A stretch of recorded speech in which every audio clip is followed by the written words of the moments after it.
Assalamualaikum warahmatullahi wabarakatuh. Pada masa demokrasi parlementer, salah satu cirinya pada masa demokrasi parlementer adalah sering terjadinya kabinet.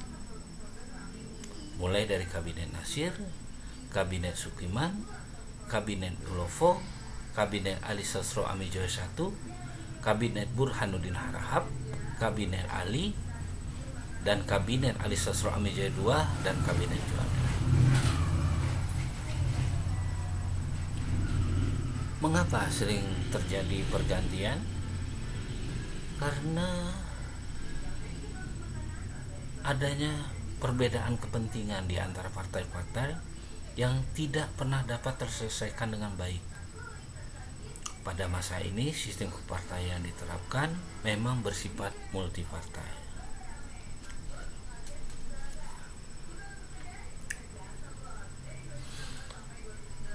Pemilu pertama di Indonesia berhasil dilaksanakan di tahun 1955 pada masa demokrasi parlementer pada kabinet Burhanuddin Harahap. Ada 4 partai besar dalam memperoleh hasil pemilu tersebut, yaitu VNI, Masyumi,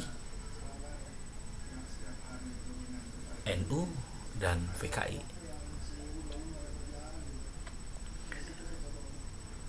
Bila bicara tentang bidang ekonomi, bahwasanya kebijakan ekonomi yang diterapkan pada tahun 1950 umumnya merupakan upaya menggantikan struktur perekonomi kolonial menjadi perekonomian nasional.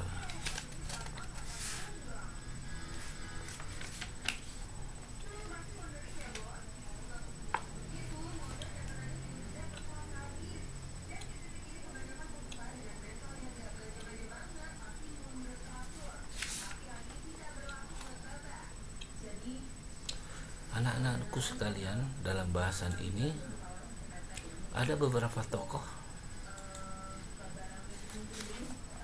yang memikirkan tentang bagaimana pemikiran ekonomi nasional itu. Seperti misalnya Sumitro, bahwa gagasan Sumitro dituangkan dalam program kabinet Nasir mewujudkan wujud perencanaan secara urgensi perekonomian atau disingkat RUP.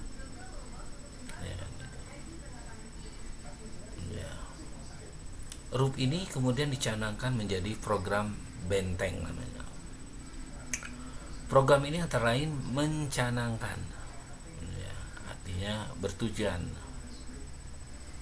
mencadangkan impor-impor barang tertentu bagi kelompok bisnis pribumi, serta membuka kesempatan bagi pedagang pribumi membangun basis modal di bawah perlindungan pemerintah. Jadi, gagasan Sumitro ingin menumbuhkan kaum pengusaha pribumi agar mampu bersaing dalam usaha dengan para pengusaha keturunan Cina dan asing lainnya. Sayangnya dalam pelaksanaan muncul masalah karena pelaksanaan program Benteng ini memuat pemberian lisensi impor yang banyak disalahgunakan.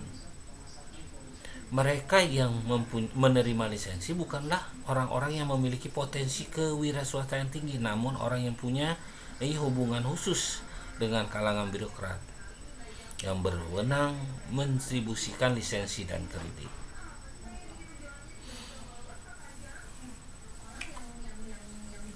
Perusahaan-perusahaan lahir pada masa gagasan Sumitro yang terkenal dengan program Benteng.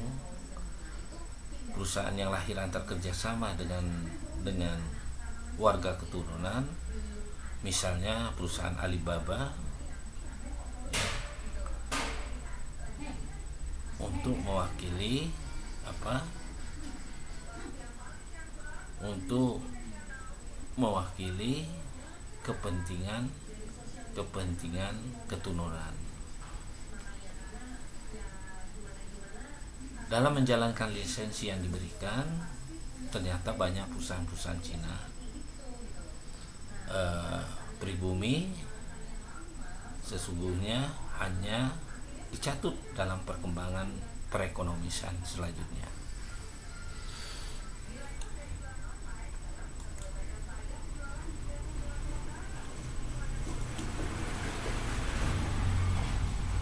Lain pula dengan gerakan As'ad.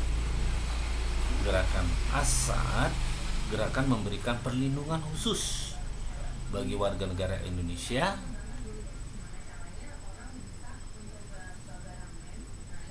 dalam aktivitasnya di bidang ekonomi dari persaingan dengan pengusaha asing, ya, khususnya keturunan Cina.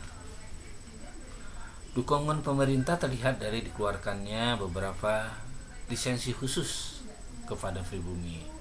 Namun ternyata memunculkan reaksi negatif, munculnya golongan yang membenci kalangan Cina. Bahkan sampai menimbulkan permusuhan dan perusakan kepada toko-toko dan harta benda milik orang Cina. Pemerintah akhirnya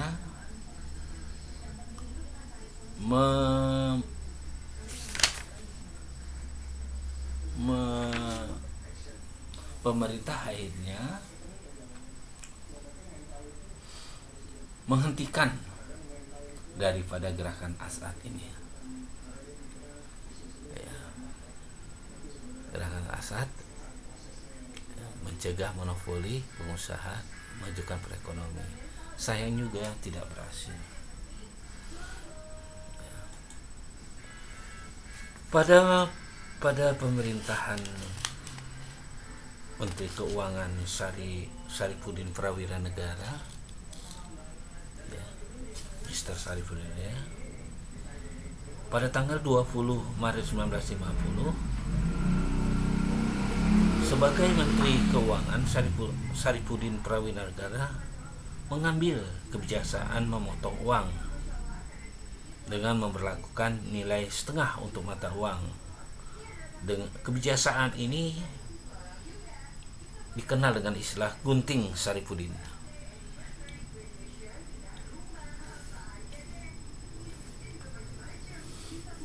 Sebenarnya upaya pembangunan ekonominya juga mewujudkan pembangunan rencana 5 tahun 1956-1960 yang disiapkan oleh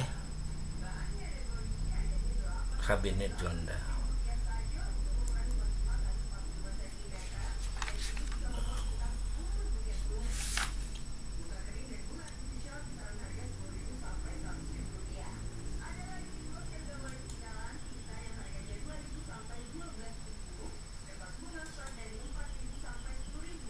Jadi pemerintah pada saat Amir Syarifudin ini berupaya, ya, melakukan perbaikan ekonomi jangka panjang dengan memperkuat perekonomian Indonesia dengan salah satunya mengurangi jumlah uang beredar dan mengatasi defisit anggaran.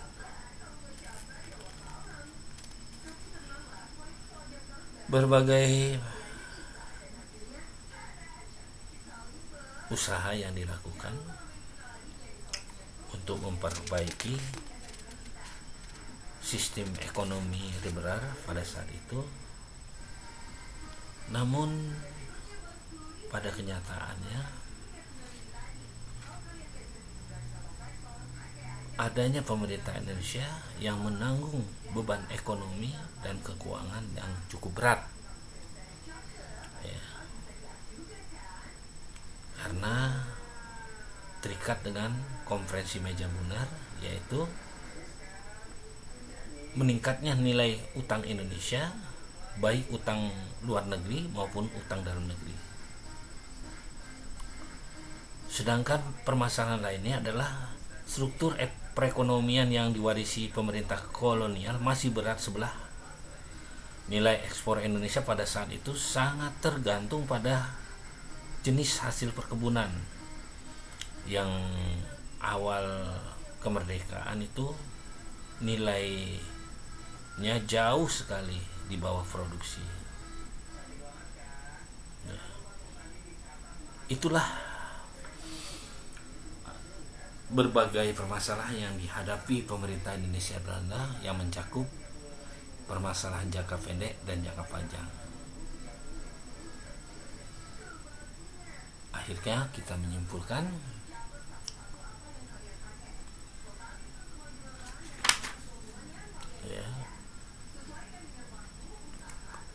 kebijakan apapun yang ditempuh pemerintah untuk menanggulangi permasalahan tersebut, seperti rencana Sumitro, dengan membangun industri besar, pabrik semen, pemintalan karung, percetakan, diikuti dengan peningkatan produksi pangan, perbaikan sarana prasarana penanam modal asing, tetap mengalami permasalahan-permasalahan. Anak-anakku, demikianlah dari